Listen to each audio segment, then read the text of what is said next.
पिछले वीडियो में मैंने आपको बताया था कि किसी भी घटना को इतिहास में शामिल करने के लिए कुछ साक्ष्यों की जरूरत होती है और ये साक्ष्य हमें अलग अलग स्रोतों से मिलती है। तो आज के क्लास में हम उन्हीं स्रोतों के बारे में जानेंगे जिनसे हमें घटनाओं को समझने में मदद मिलती है। अगर हम एग्जाम के पॉइंट ऑफ व्यू से देखें तो यहाँ से कई सवाल पहले के एग्जामिनेशंस में पूछे गए हैं, तो अच्छे से इन्हें तैयार कर लीजिए। और अगर आप तैयारी के लिए सीरियस नहीं है तो ये वीडियो आपके लिए नहीं है। इसे केवल वही देखेंगे जो चाहते हैं मेहनत करके नौकरी पाना। तो सीरियस दोस्त तैयार हो जाइए आज के क्लास के लिए। और हाँ, नॉन सीरियस लोग चैनल को सब्सक्राइब भी नहीं करेंगे। और आप अगर वीडियो देखने वालों में हैं तो वीडियो को देखने से पहले सब्सक्राइब कर लीजिए और हमें कमेंट में जरूर बताइए कि आपको क्लास कैसी लगी। ऐतिहासिक स्रोत या हिस्टोरिकल सोर्सेज क्या है, पहले हम इसी को समझ लेते हैं। वैसे सभी स्रोत जिनसे हमें अतीत की घटनाओं की जानकारी मिलती है उन्हें हम ऐतिहासिक स्रोत कहते हैं। अब चूंकि हम भारत के संदर्भ में इन स्रोतों को देख रहे हैं तो यहाँ एक बात बतानी तो बनती ही है कि भारत के अतीत की जानकारी हमें जिन स्रोतों से मिलती है उन्हें हम दो भागों में बांट सकते हैं। एक है लिटरेरी सोर्सेज यानी साहित्यिक स्रोत और दूसरा है आर्कियोलॉजिकल सोर्सेज यानी पुरातात्विक स्रोत। पुरातात्विक स्रोतों के बारे में हम बाद में पढ़ेंगे, पहले साहित्यिक स्रोतों को समझ लेते हैं। तो साहित्यिक स्रोतों को भी हम दो भागों में बांट सकते हैं। एक है इंडिजिनस सोर्सेज यानी स्वदेशी स्रोत और दूसरा है फॉरेन सोर्सेज यानी विदेशी स्रोत। इनमें विदेशी स्रोतों को भी हम बाद में पढ़ेंगे, पहले स्वदेशी स्रोतों को पढ़ते हैं।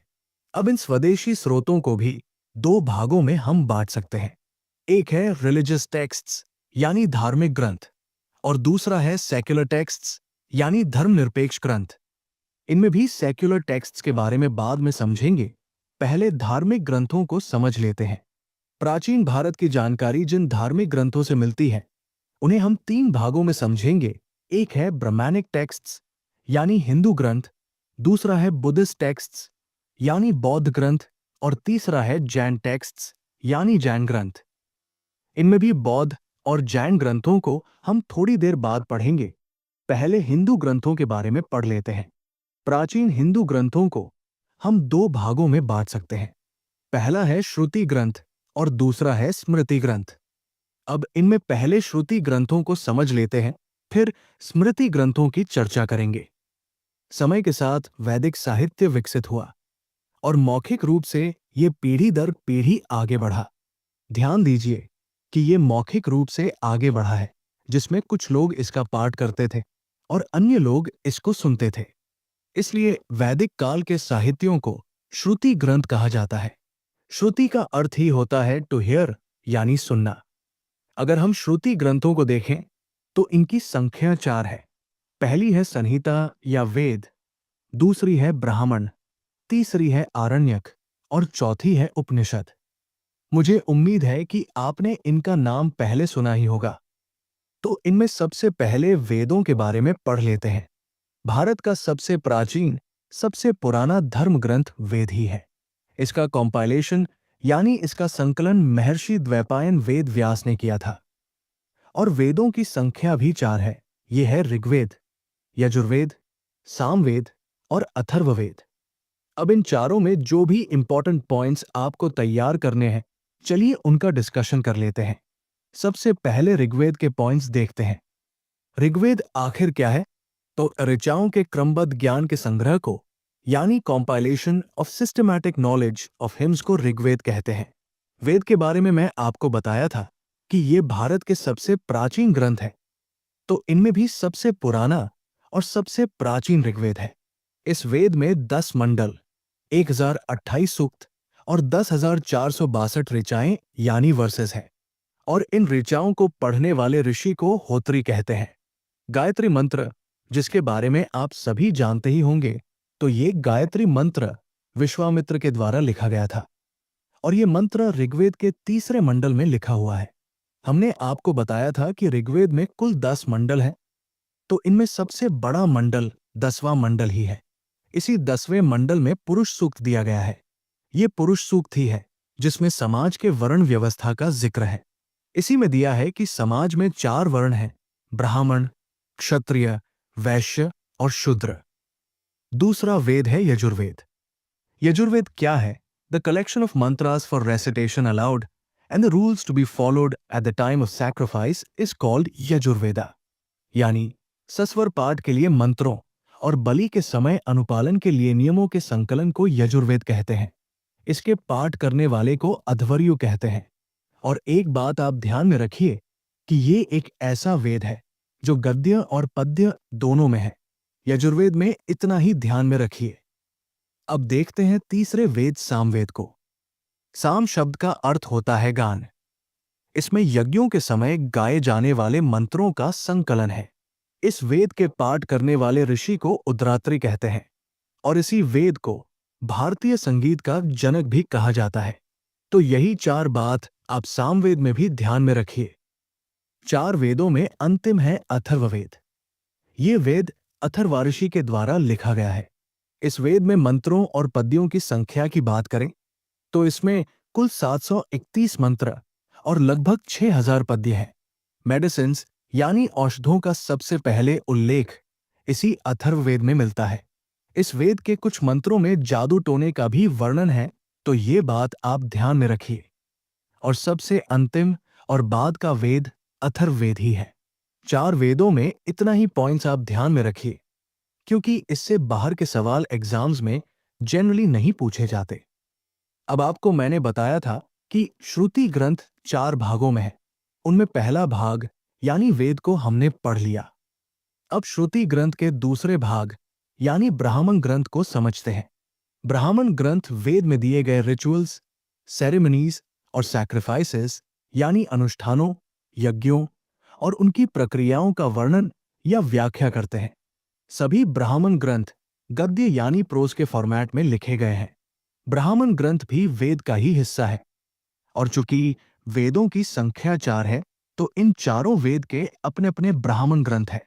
इन ब्राह्मण ग्रंथों के नाम और वे किस वेद से संबंधित है, ये बात आप तैयार कर लीजिए।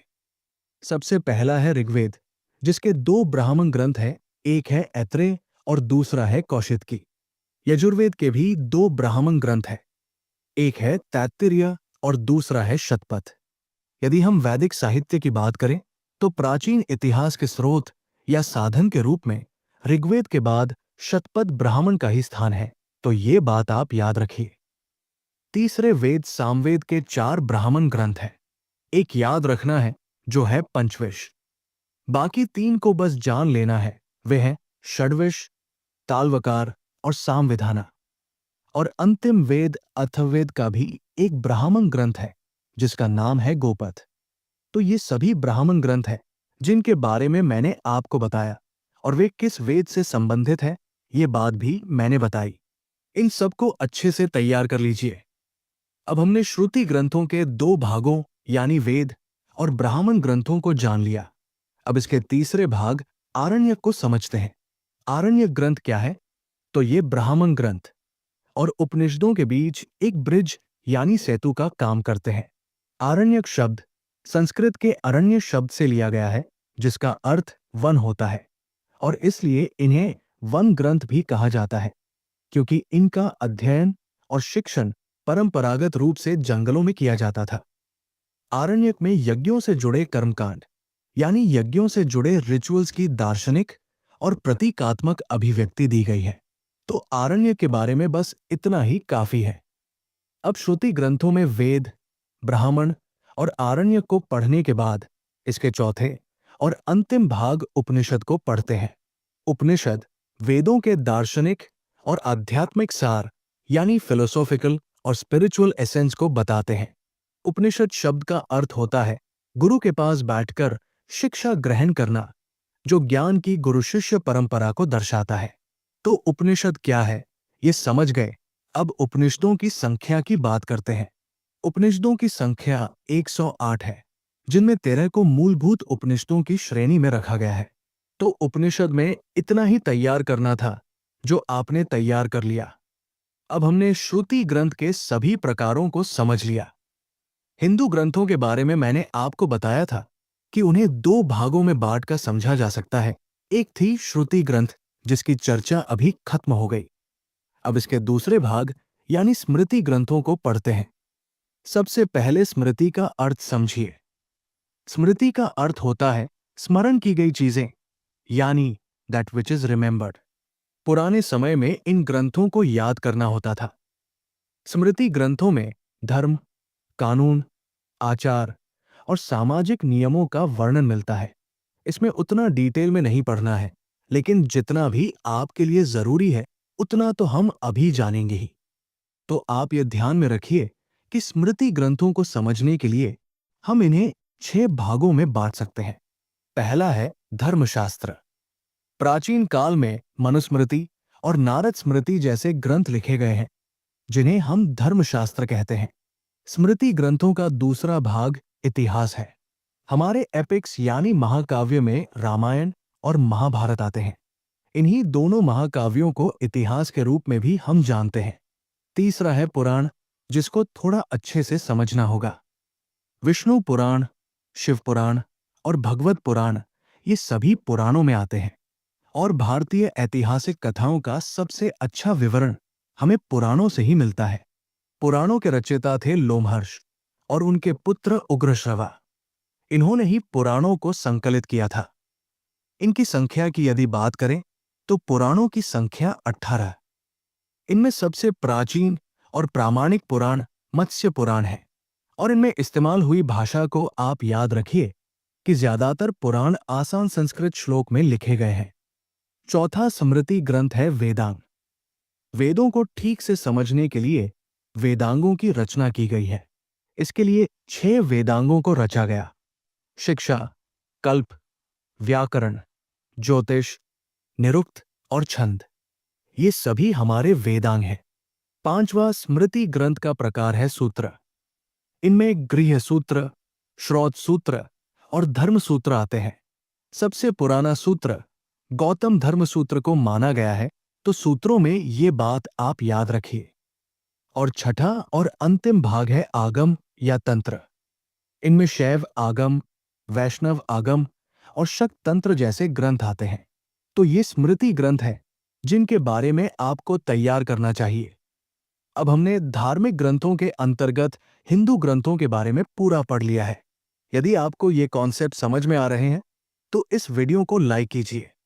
तो हम पढ़ रहे थे धार्मिक ग्रंथों के बारे में, जिसमें हमने पहला भाग यानी हिंदू ग्रंथों के बारे में पूरा पढ़ लिया। अब हम बढ़ते हैं धार्मिक ग्रंथों के दूसरे भाग की तरफ, जो है बौद्ध ग्रंथ। बौद्ध ग्रंथों को भी हम 2 भागों में बांट सकते हैं। पहला है पाली ग्रंथ और दूसरा है अनुपाली ग्रंथ। पाली ग्रंथ के अंतर्गत त्रिपिटक, दीपवंश और महावंश, मिलिंद पन्नाहो जैसे बौद्ध ग्रंथ आते हैं, जबकि अनुपाली ग्रंथ के अंतर्गत दिव्यावदान, आर्यमंजू मूलकल्प और ललित विस्तार जैसे बौद्ध ग्रंथ आते हैं। इन दोनों को अब जरा डिटेल में पढ़ते हैं। सबसे पहले पढ़ते हैं पाली ग्रंथों के बारे में। पाली ग्रंथ मुख्य रूप से थेरवाद बौद्ध धर्म के मूल ग्रंथ हैं, और थेरवाद का अर्थ है बौद्ध धर्म का हीनयान संप्रदाय। इसके बारे में हम अलग से बौद्ध धर्म में पढ़ेंगे, जिसकी लिंक आपको डिस्क्रिप्शन में मिलेगी। पाली ग्रंथों में सबसे प्राचीन और इंपॉर्टेंट ग्रंथ है त्रिपिटक। त्रिपिटक का अर्थ होता है 3 टोकरियां। इसमें बौद्ध धर्म के 3 सबसे महत्वपूर्ण ग्रंथों को रखा गया है, और ये 3 महत्वपूर्ण बौद्ध ग्रंथ हैं: विनय पिटक, सुत्त पिटक और अभिधम पिटक। विनय पिटक में भिक्षुओं और भिक्षुणियों के नियम लिखे गए हैं, जबकि सुत्त पिटक में भगवान बुद्ध के प्रवचन लिखे गए हैं। इन त्रिपिटकों में सबसे बड़ा और सबसे अधिक महत्वपूर्ण सुत्त पिटक ही है। इसी सुत्त पिटक के अंगुत्तर निकाय में उस समय स्थित 16 महाजनपदों की लिस्ट दी गई है, जिसके बारे में हमने महाजनपद काल वाले वीडियो में पढ़ा है।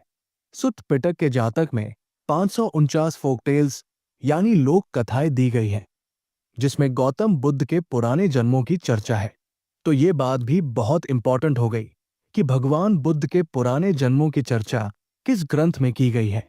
त्रिपिटक का तीसरा ग्रंथ है अभिधम पिटक, जिसमें बौद्ध धर्म के दार्शनिक और मनोवैज्ञानिक विश्लेषण को दिया गया है। देखिए, बौद्ध धर्म में 4 संगीतियों या काउंसिल्स का गठन होता है, जिसके बारे में हम बौद्ध धर्म वाले वीडियो में पढ़ेंगे। लेकिन यहाँ जो जरूरत है वो जान लेते हैं। इसमें पहली बौद्ध संगीति 483 ईसा पूर्व में राजगृह में हुई। इस समय भारत में अजातशत्रु का शासन था और इसी समय सुत्त पिटक और अभिधम पिटक को कंपाइल किया गया था। तो याद रखिए कि सुत्त पिटक और अभिधम पिटक का संकलन प्रथम बौद्ध संगीति में किया गया। अगली पाली ग्रंथ है दीपवंश और महावंश, जिसमें दीपवंश को 4वीं शताब्दी ईस्वी में और महावंश को 5वीं शताब्दी ईस्वी में लिखा गया। ये दोनों ग्रंथ श्रीलंका में संकलित किए गए हैं। वैसे तो इसमें श्रीलंका में बौद्ध धर्म के इतिहास को लिखा गया है, लेकिन भारत के संदर्भ में मौर्य काल के इतिहास को लिखने में इनसे बहुत सहायता मिली। अगली पाली बौद्ध ग्रंथ है मिलिंद पन्नाह, जिसका अर्थ होता है मिलिंद के प्रश्न। इस ग्रंथ में यूनान के राजा मिलिंद का बौद्ध भिक्षु नागसेन के साथ फिलोसॉफिकल मैटर्स पर संवाद दिया गया है। इस बुक में भारत के विदेशी व्यापार को भी बहुत अच्छे से बताया गया है। तो ये सारे थे पाली ग्रंथ। अब हम बौद्ध ग्रंथों के दूसरे प्रकार यानी अनुपाली ग्रंथों के बारे में पढ़ लेते हैं। हमने आपको बताया था कि अनुपाली ग्रंथ के अंतर्गत दिव्यावदान, आर्यमंजूश्री मूलकल्प और ललित विस्तार जैसे बौद्ध ग्रंथ आते हैं। तो दिव्यावदान में मौर्य कालीन राजाओं के बाद का इतिहास लिखा गया है और शुंग राजाओं का इतिहास लिखा गया है। आर्यमंजूश्री मूलकल्प में मौर्य काल के पहले से लेकर वर्धन काल तक के राजनीतिक घटनाओं को लिखा गया है और ललित विस्तार में गौतम बुद्ध के कार्यों के साथ साथ उस समय की धार्मिक और सामाजिक स्थितियों का भी वर्णन है। आगे चलकर बौद्ध ग्रंथ दो संप्रदायों में बंट जाती है, एक हीनयान और दूसरी महायान, और इनके बारे में भी हम बाद में पढ़ेंगे। लेकिन यहां ध्यान में रखिए कि हीनयान का सबसे प्रमुख ग्रंथ कथावस्तु है, जिसमें महात्मा बुद्ध के जीवन के बारे में अलग अलग एग्जाम्पल से बताया गया है। और यहां आपका धार्मिक ग्रंथों का दूसरा भाग यानी बौद्ध ग्रंथ भी पूरा हुआ। चलिए अब हम इसके तीसरे और अंतिम भाग यानी जैन ग्रंथों के बारे में पढ़ते हैं। जैन साहित्य या जैन लिटरेचर को आगम कहा जाता है। एक ग्रंथ है कल्पसूत्र, जिससे हमें जैन धर्म का सबसे प्रारंभिक इतिहास का पता चलता है। इस कल्पसूत्र को लिखा भद्रबाहु ने, जो चंद्रगुप्त मौर्य के आध्यात्मिक गुरु भी थे। 6ठी शताब्दी ईस्वी में जैन ग्रंथों का संकलन हुआ और यह संकलन गुजरात के वल्लभी में एक जैन महासभा में की गई। जैन ग्रंथों में 12 अंग बहुत महत्वपूर्ण हैं, तो चलिए इन 12 अंगों में जो महत्वपूर्ण अंग हैं उनके बारे में पढ़ लेते हैं। सबसे पहला है आचारांग सूत्र, जिसमें जैन भिक्षुओं के लिए अनुशासन संबंधी नियम और विनियम यानी डिसिप्लिनरी रूल्स और रेगुलेशंस दिया गया है। दूसरा महत्वपूर्ण अंग है भगवती सूत्र, जिसमें महावीर के जीवन के बारे में लिखा गया है।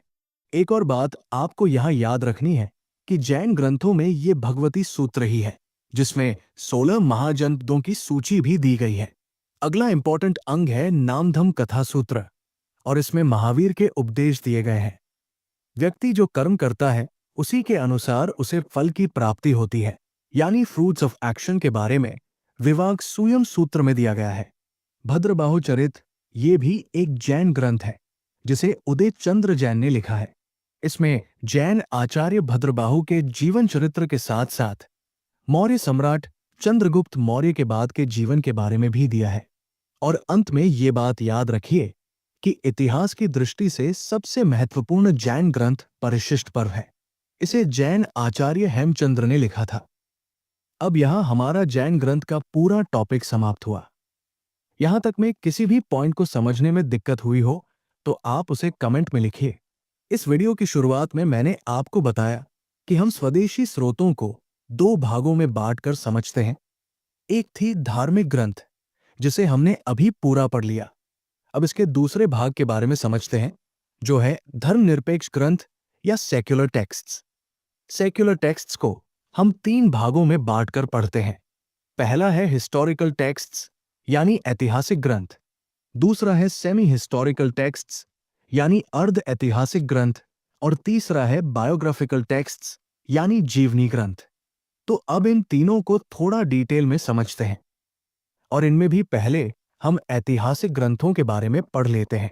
वैसे तो प्राचीन भारत का कोई ऐसा ग्रंथ नहीं है जिसे उचित रूप से ऐतिहासिक ग्रंथ कहा जा सके, क्योंकि लगभग हर ग्रंथ साहित्यिक या धार्मिक रंग में लिखा गया है।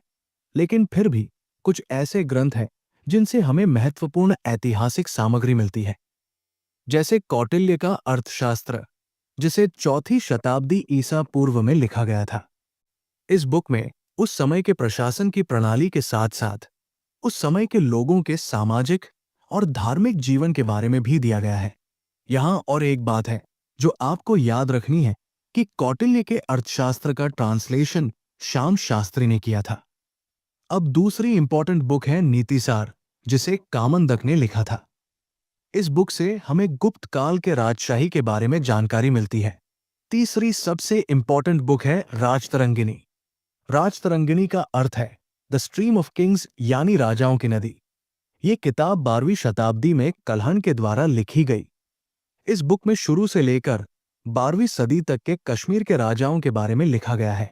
अब कुछ क्रॉनिकल्स की बात करें, जो धर्मनिरपेक्ष ग्रंथ होते हुए भी ऐतिहासिक स्रोतों में महत्वपूर्ण है, तो इसमें प्रबंध कोश, जो राजशेखर के द्वारा लिखी गई, हमीर मद मर्दन, जो जयसिंह के द्वारा लिखी गई, तेजपाल प्रशस्ति, जो वास्तुपाल के द्वारा लिखी गई, और प्रबंध चिंतामणि, जो मेरुतुंग के द्वारा लिखी गई।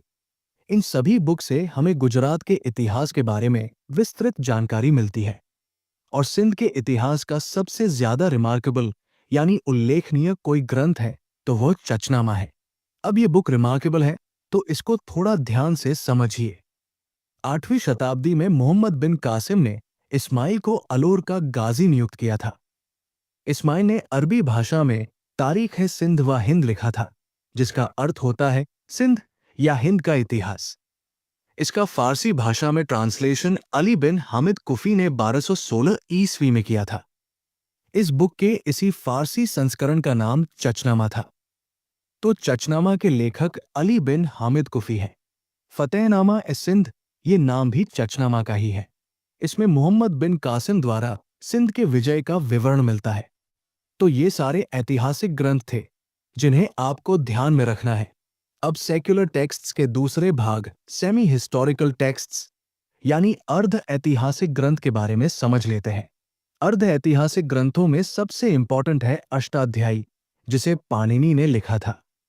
वैसे तो अष्टाध्यायी एक व्याकरण की किताब है, लेकिन ये मौर्य पूर्व और मौर्य काल की राजनीतिक स्थिति के बारे में बहुत कुछ बताती है।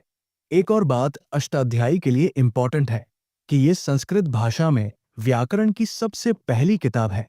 इसी अष्टाध्यायी में लिपि शब्द का पहली बार प्रयोग हुआ है। दूसरी इंपॉर्टेंट बुक है कात्यायन द्वारा लिखी गई गार्गी संहिता।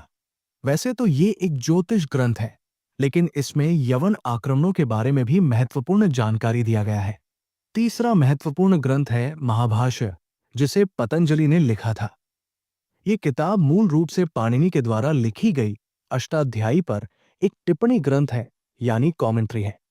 चौथे महत्वपूर्ण किताब की बात करें तो वो है मालविकाग्निमित्र। ये एक नाटक है जो कालिदास के द्वारा लिखा गया है। ये शुंग वंश और पिछले शाही राजवंशों की राजनीतिक स्थिति के बारे में जानकारी प्रदान करता है। इसे शाही राजवंशों के आंतरिक जीवन का दर्पण कहा जाता है, यानी the mirror of interior life of royal dynasties कहा जाता है। पांचवें और अंतिम इंपॉर्टेंट सेमी हिस्टोरिकल टेक्स्ट की बात करें तो वो है मुद्राराक्षस, जो विशाख दत्त के द्वारा लिखा गया एक नाटक है।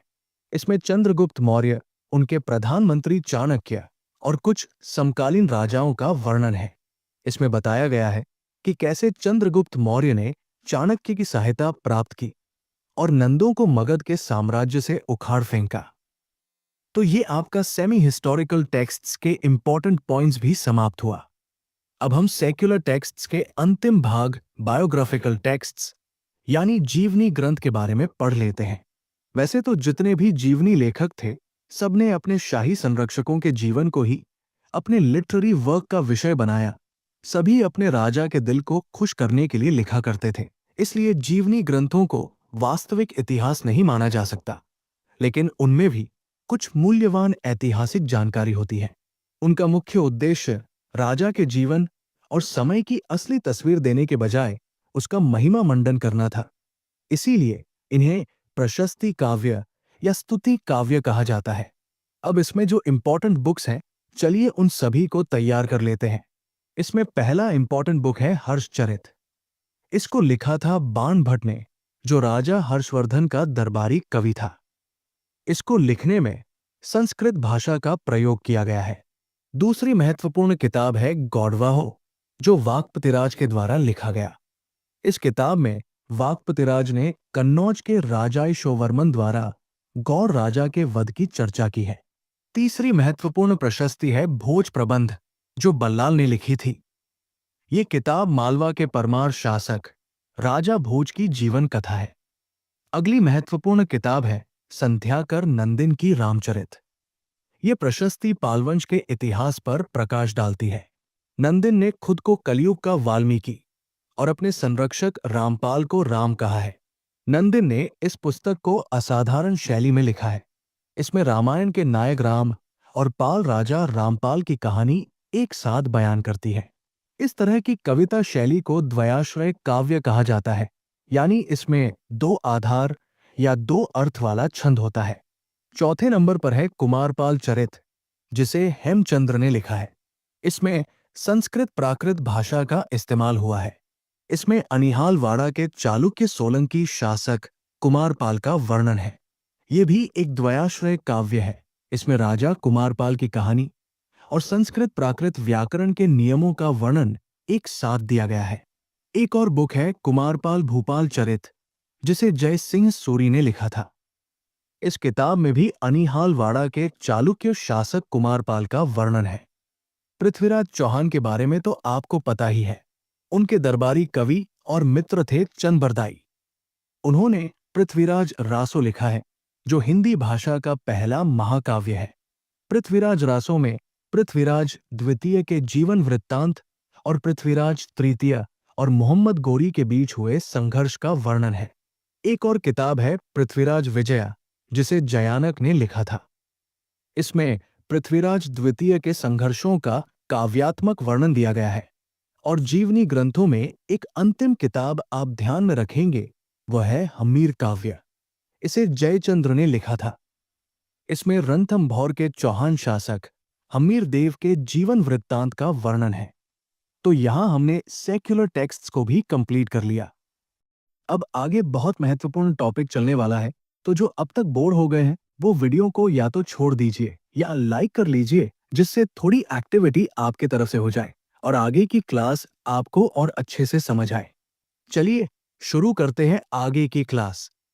आपको मैंने बताया था कि भारतीय इतिहास के स्रोतों में लिटरेरी सोर्सेज को हम दो भागों में बांटकर पढ़ते हैं, जिसमें पहला है इंडिजिनस सोर्सेज और दूसरा है फॉरेन सोर्सेज। इनमें हमने अभी इंडिजिनस सोर्सेज को पूरी तरह कंप्लीट कर लिया। अब हम फॉरेन सोर्सेज यानी विदेशी स्रोतों के इंपॉर्टेंट बुक्स के बारे में जान लेते हैं। देखिए, भारतीय इतिहास के स्रोतों में जो स्वदेशी स्रोत है, उनको विदेशी स्रोतों से सप्लीमेंट किया जाता है। साहित्यिक स्रोतों में जितने भी विदेशी स्रोत हैं, उन्हें हम चार भागों में बांट सकते हैं। पहली है ग्रीक रोमन, दूसरी है चाइनीज, तीसरी है टिबेटन और चौथी कैटेगरी है अरेबियन। अब एक एक करके इन सभी को जान लेते हैं कि इनमें कौन कौन से इंपॉर्टेंट बुक्स हैं। इसमें पहली है ग्रीक रोमन राइटर्स, तो सबसे पहले ग्रीक लेखकों के बुक्स को जान लेते हैं, फिर रोमन लेखकों की बात करेंगे। ग्रीक या यूनानी लेखकों को हम सिकंदर के आक्रमण को रेफरेंस मानकर तीन भागों में बांटकर पढ़ सकते हैं। सिकंदर ने 326 ईसा पूर्व में भारत पर आक्रमण किया था, तो यूनानी लेखकों में पहले हम उन लेखकों को पढ़ेंगे जो सिकंदर के आक्रमण से पहले के थे, यानी writers of pre Alexandrine period. फिर होंगे वैसे लेखक जो सिकंदर के आक्रमण के समय के थे, यानी राइटर्स ऑफ अलेक्जेंड्रियन टाइम। और तीसरा होगा वैसे यूनानी लेखक जिन्होंने सिकंदर के आक्रमण के बाद अपनी बुक लिखी, यानी writers of post Alexandrine time. यहां एक बात बहुत इंपॉर्टेंट है कि भारतीय स्रोतों में सिकंदर के आक्रमणों का कोई उल्लेख नहीं किया गया है। सिकंदर के आक्रमण की चर्चा केवल ग्रीक स्रोतों में ही की गई है। तो चलिए जानते हैं उन लेखकों को जो सिकंदर के भारत पर आक्रमण से पहले के थे। इनमें चार लेखकों का नाम आप याद रखिए। ये हैं स्काइलैक्स, हेकेटिस मिलेटस, हेरोडोटस और टेसियस। स्काइलैक्स वो पहला यूनानी लेखक था जिसने भारत के बारे में लिखा है। वो फारस यानी ईरान के राजा डेरियस प्रथम का यूनानी सैनिक था। उसे राजा ने सिंधु नदी के मार्ग की खोज करने के लिए भेजा था और उसने अपना यात्रा विवरण लिखा। तो इसलिए इसमें भारत का उल्लेख है, लेकिन उसका ज्ञान सिंधु घाटी तक ही सीमित था। दूसरे यूनानी लेखक हेकेटिस मिलेटस एक यूनानी इतिहासकार और भूगोलवेत्ता थे। भारत के बारे में उनका ज्ञान भी सिंधु घाटी तक ही सीमित था। हेरोडोटस के बारे में तो हमने पहले वीडियो में भी पढ़ा है। इन्हें इतिहास का पिता कहा जाता है। इन्होंने अपनी किताब हिस्टोरिका में 5वीं शताब्दी ईसा पूर्व के भारत और ईरान के संबंध का वर्णन किया है। और टेसियस ईरान का राजवैद्य था। इसने एक किताब लिखी थी जिसका नाम पर्सिका थी, और इसमें उसने जो भी विवरण दिया है वो आश्चर्यजनक कहानियों से भरा हुआ है। इसी से उसका विवरण अविश्वसनीय है। तो ये थे सिकंदर के आक्रमण से पहले के यूनानी लेखक। अब हम उन लेखकों की बात कर लेते हैं जो सिकंदर के आक्रमण के काल के हैं। इनमें 3 लेखक महत्वपूर्ण हैं, जो हैं नियार्कस, ओनेसिक्रिटस और अरिस्टोबुलस। नियार्कस तो सिकंदर का सहपाठी था और उसके नौसेना बेड़े का एडमिरल था। उसे सिकंदर ने फारस की खाड़ी और सिंधु के बीच तटीय क्षेत्र की खोज करने के लिए भेजा था। उसकी ओरिजिनल किताब गुम हो गई है, लेकिन उसके बाद के लेखकों जैसे स्ट्रैबो, एरियन, इन सब ने उसके किताब के कुछ भाग को कोट किया है। ओनेसिक्रिटस सिकंदर के नौसैनिक बेड़े का पायलट था। उसने नियार्कस के अभियान में भाग लिया और उसी समय भारत के बारे में एक किताब लिखी। उसने सिकंदर की जीवनी भी लिखी है। अरिस्टोबुलस एक भूगोलवेत्ता यानी जियोग्राफर था। उसने अपने अनुभवों का वर्णन युद्ध का इतिहास नाम के एक बुक में किया है। बाद में एक यूनानी लेखक थे एरियन, जिन्होंने उसके विवरण का इस्तेमाल अपनी किताब अलेक्जेंडर के एनाबैसिस में किया है। तो सिकंदर के आक्रमण के समय के लेखकों के बारे में इतना ही तैयार करना है। अब हम बात करेंगे वैसे यूनानी लेखकों की जो सिकंदर के आक्रमण के बाद के हैं। इसमें Megasthenes, Deimachus, Dionysius, Diodorus, Strabo, Periplus of the Erythraean Sea के अनाम लेखक, एरियन, ये सभी नाम आते हैं। एक एक करके इन सभी महत्वपूर्ण लेखकों के बारे में हम चर्चा कर लेते हैं। सबसे पहले मेगास्थनीज के बारे में पढ़ते हैं। वो एक यूनानी राजदूत था जिसे फारस और बेबीलोनिया के यूनानी राजा सेल्यूकस निकेटर ने चंद्रगुप्त मौर्य के दरबार में भेजा था। भारत में वो 6 साल तक रहे और एक किताब लिखी जिसका नाम इंडिका था। इस किताब की भी ओरिजिनल कॉपी गुम हो चुकी है, लेकिन बाद के लेखकों जैसे डायोडोरस, स्ट्रैबो, प्लिनी, इन सब ने इसके ओरिजिनल बुक के कुछ पैसेज को अपनी किताब में कोट किया है। इनके बारे में 2 पॉइंट्स आपको याद रखनी है। एक ये कि इंडिका वो पहली पुस्तक थी जिसके माध्यम से प्राचीन यूरोप को भारत के बारे में पता चला, और दूसरा कि मेगास्थनीज पहले राजदूत थे जिनका उल्लेख भारतीय इतिहास में मिलता है। इसमें दूसरे लेखक है डाइमेकस, जो एक यूनानी राजदूत था। उसे सीरिया के शासक एंटियोकस प्रथम ने मौर्य वंश के दूसरे शासक बिंदुसार के दरबार में भेजा था। इनकी भी बुक की ओरिजिनल कॉपी गुम हो चुकी है। तीसरे लेखक डायोनिसियस भी एक यूनानी राजदूत था। उसे मिस्र के शासक फिलाडेल्फस यानी टॉलेमी द्वितीय ने दूसरे मौर्य शासक बिंदुसार के दरबार में भेजा था।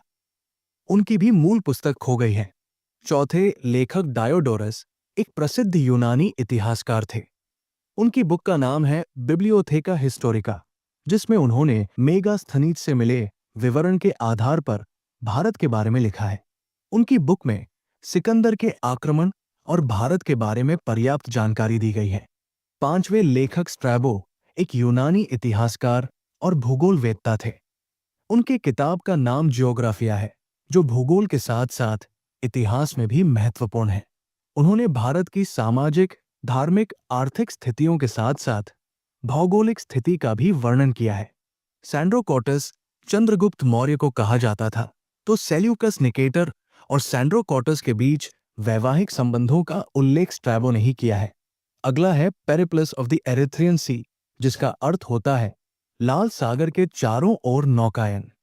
इस किताब के लेखक के बारे में हमें कोई जानकारी नहीं है। इसके अनाम यूनानी लेखक ने लगभग 80 ईस्वी में भारतीय तट की यात्रा की थी और उसने इसके बंदरगाहों और आयात निर्यात हो रहे माल का रिकॉर्ड इस बुक में लिखा है। इस बुक को समुद्री व्यापार का मार्गदर्शक के रूप में जाना जाता है। ये दक्षिण भारत के संगम काल का एक महत्वपूर्ण विदेशी स्रोत है। एरियन के बारे में तो हमने अभी थोड़ी देर पहले ही बताया है, जब हम अरिस्टोबुलस के बारे में पढ़ रहे थे। इन्होंने 2 किताबें लिखी हैं, एक है इंडिका और दूसरी है एनाबैसिस ऑफ अलेक्जेंडर। एरियन के विवरण को भारत से संबंधित यूनानी लेखकों के विवरणों में सबसे विश्वसनीय और प्रामाणिक विवरण माना जाता है। इन्हीं के विवरण में चंद्रगुप्त मौर्य का उल्लेख एंड्रोकॉटस के रूप में किया गया है। तो यूनानी लेखकों के बारे में इतना ही जानना है। चलिए अब रोमन लेखकों के बारे में जान लेते हैं। इसमें 2 लेखकों के बारे में आपको तैयार करना है, एक है प्लिनी और दूसरे है टॉलमी। प्लिनी एक रोमन इतिहासकार थे। भारत में कुषाण वंश के एक बहुत महत्वपूर्ण शासक थे कनिष्क। प्लिनी उन्हीं के समकालीन थे। उन्होंने नेचुरल हिस्ट्री नाम की एक किताब लिखी, जिसमें उन्होंने भारत के जानवरों, पौधों और खनिजों के साथ साथ रोम और भारत के बीच व्यापार संबंधों के बारे में विस्तृत विवरण दिया है। टॉलमी भी एक रोमन इतिहासकार और भूगोलवेत्ता थे। उन्होंने भारत का भूगोल यानी जियोग्राफी नाम की बुक लिखी। तो यहां आपका ग्रीक रोमन राइटर्स का सारा पॉइंट्स तैयार हो गया। यदि आप इतने देर तक टिके हैं, मतलब आप तैयारी को लेकर सीरियस हैं, तो जो टिके हैं एक लाइक कीजिए, ताकि मुझे भी आपकी संख्या का पता चल सके। चलिए अब हम विदेशी लेखकों के दूसरे कैटेगरी यानी चीनी लेखकों के बारे में पढ़ लेते हैं। इसमें हम 5 लेखकों के बारे में जानेंगे जो आपके लिए बहुत महत्वपूर्ण है। पहला है सुमाचियन। ये पहले चीनी लेखक थे जिन्होंने अपने ग्रंथ ऐतिहासिक संस्मरण यानी हिस्टोरिकल मेमोयर्स में भारत के बारे में लिखा था। दूसरे सबसे महत्वपूर्ण चीनी लेखक है फाहियान। ये गुप्त शासक चंद्रगुप्त द्वितीय के शासनकाल में 399 ईस्वी में भारत आया और 15 से 16 साल तक भारत में रहा। वो मूल रूप से विनय पिटक की मूल प्रति को कवर करने के लिए भारत आया था, जो एक बौद्ध ग्रंथ थी। इसके बारे में हमने पिछले वीडियो में ही जाना है, जिसकी लिंक आपको डिस्क्रिप्शन में मिलेगी। खैर, चीन वापस जाने के बाद उसने एक यात्रा वृत्तांत लिखा जिसका नाम था फोक्युओकी, अर्थात बौद्ध देशों का अभिलेख। इस पुस्तक में गुप्त काल के इतिहास, सभ्यता और संस्कृति के बारे में हमें जानकारी मिलती है। तीसरा महत्वपूर्ण चीनी लेखक है सुंग यून। कहीं कहीं आपको ये संयुगन के नाम से भी लिखा मिलेगा। ये बौद्ध ग्रंथों की खोज में भारत आए और 170 महायान ग्रंथों के साथ चीन लौटे। चौथा महत्वपूर्ण चीनी लेखक है हेवेनसांग। ये हर्षवर्धन के शासनकाल में 629 ईस्वी में भारत आया था। उसने भी एक यात्रा वृत्तांत लिखा जिसका नाम था सी यू की, अर्थात पश्चिमी दुनिया के बौद्ध अभिलेख। इस वृत्तांत में भारत के इतिहास और संस्कृति के बारे में विस्तृत जानकारी उसने दी है। उसने विशेष रूप से हर्षवर्धन के जीवन और उसके तत्कालीन क्रियाकलापों, प्रशासन, धार्मिक और शैक्षणिक व्यवस्था के बारे में लिखा है। और ये बात तो आपको अभी तुरंत याद करना है कि उन्हें तीर्थयात्रियों का राजा के रूप में जाना जाता है। पांचवा और अंतिम महत्वपूर्ण चीनी लेखक है इत्सिंग। वो नालंदा महाविहार में 10 साल तक रहा और वहां उसने संस्कृत ग्रंथों और बौद्ध ग्रंथों का अध्ययन किया। उसने एक यात्रा वृत्तांत लिखा जिसका नाम है भारत और मलय द्वीप समूह में प्रचलित बौद्ध धर्म का अभिलेख।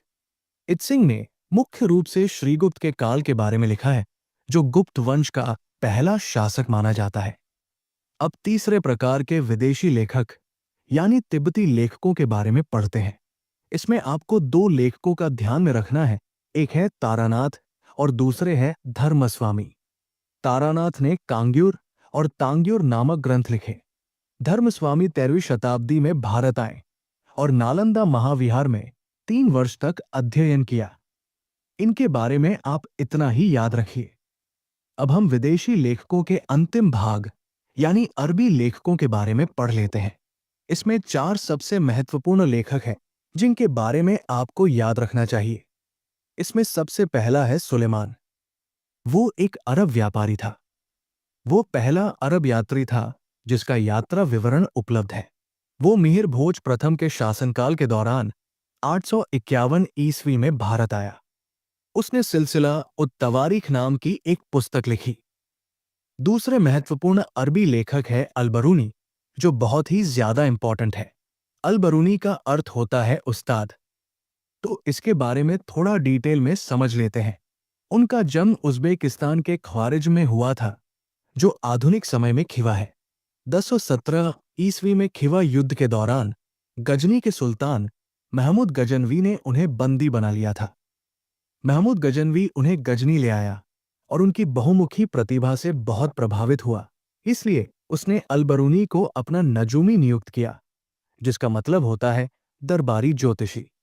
1019 ईस्वी में अल-बरूनी महमूद गजनवी के साथ भारत आए और कई वर्षों तक पंजाब में रहे।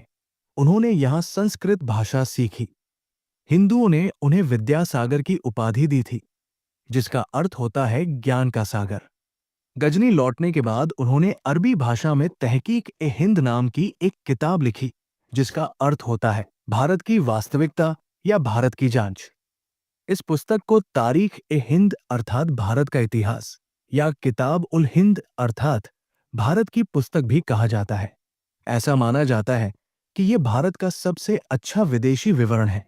भारतीय समाज और संस्कृति का इतना व्यापक और प्रामाणिक अध्ययन पहले कभी नहीं किया गया था। इसलिए अल-बरूनी को पहला वास्तविक इंडोलॉजिस्ट कहा जाता है। इस बुक का इंग्लिश में ट्रांसलेशन एडवर्ड सी सचाउ ने किया था। उसके ट्रांसलेटेड बुक का नाम था अल-बरूनी का भारत। तीसरे सबसे महत्वपूर्ण अरबी लेखक है इब्न बतूता। उनका जन्म 1304 ईस्वी में अफ्रीका के मोरक्को के टैंजियर्स में हुआ था। 1333 ईस्वी में वे दिल्ली सल्तनत के सुल्तान मोहम्मद बिन तुगलक के शासनकाल में भारत आए। मोहम्मद बिन तुगलक ने उन्हें दिल्ली का काजी यानी न्यायाधीश नियुक्त किया। 1342 ईस्वी में उन्हें तुगलक ने अपने राजदूत के रूप में चीन भेजा था और तब तक वे दिल्ली में काजी रहे। एक जहाज दुर्घटना के कारण वे चीन तक नहीं पहुंच पाए। उन्होंने भारत का एक यात्रा वृत्तांत लिखा, जिसमें उन्होंने मोहम्मद बिन तुगलक के जीवन काल के बारे में बहुमूल्य जानकारी दी है। तुगलक ने अपनी राजधानी दिल्ली से देवगिरी में ट्रांसफर किया था, जिसके कारण और परिस्थितियों का वर्णन इब्न बतूता ने अपनी किताब में किया है। 1353 ईस्वी में वे मोरक्को में अपने पैतृक स्थान टैंजियर्स लौट आए। 1355 ईस्वी में उन्होंने रिहला नाम की किताब लिखी, जिसका अर्थ होता है यात्रा। ये बुक उन्होंने अरबी भाषा में लिखी थी। 1369 ईस्वी में उनकी मृत्यु हो गई। तो इब्न बतूता के बारे में आप इतना ही तैयार कीजिए। अब चौथे और अंतिम अरबी लेखक अब्दुर रज्जाक के बारे में जान लेते हैं। इनका जन्म 1413 ईस्वी में हेरात में हुआ, जो अभी अफगानिस्तान में है। वो शाहरुख के दरबार में काजी थे, जो समरकंद का सुल्तान था और तैमूर लंग का बेटा था। 1442 ईस्वी में शाहरुख ने उन्हें कालीकट के जमोरिन के पास राजदूत के रूप में भेजा था। 1443 ईस्वी में उन्होंने विजयनगर साम्राज्य का दौरा किया था और इस समय विजयनगर के राजा थे देवराय द्वितीय, जिनका नाम आपको याद रखना चाहिए। वे विजयनगर की राजधानी में 6 महीने तक रहे। विजयनगर साम्राज्य का इतिहास लिखने में उनके विवरण बहुत महत्वपूर्ण है। उनके बुक का नाम है माल्टा उस सदन व मजमा उल बहरीन। इसका अर्थ होता है 2 पवित्र सितारों का उदय और 2 समुद्रों का मिलन। इस किताब में 14वीं-15वीं शताब्दियों के दौरान हिंद महासागर के माध्यम से समुद्री व्यापार का वर्णन है।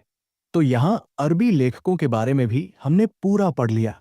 साहित्यिक स्रोतों में इससे अधिक कुछ नहीं पूछा जाएगा, लेकिन अशोक के शिलालेखों से कई क्वेश्चंस एग्जाम में पूछे जाते हैं, जिसका डिटेल्ड वीडियो आपकी स्क्रीन पर है। इसको देखने के बाद आपको पुरातात्विक स्रोत से रिलेटेड कहीं और पढ़ने की जरूरत नहीं पड़ेगी। लेकिन अगर आपको लगता है कि आपका 100% तैयार है, तो आप नहीं देखिएगा। यहाँ तक आप वीडियो देखें तो आप हमारे सीरियस कैंडिडेट में हैं और आपका साथ मैं एग्जाम निकालने तक दूंगा। इसी से आप सब्सक्राइब करके सवाल सेतु से जुड़ जाइए। मिलते हैं अब अगले क्लास में। तब तक आपको तैयारियों के लिए शुभकामनाएं। धन्यवाद।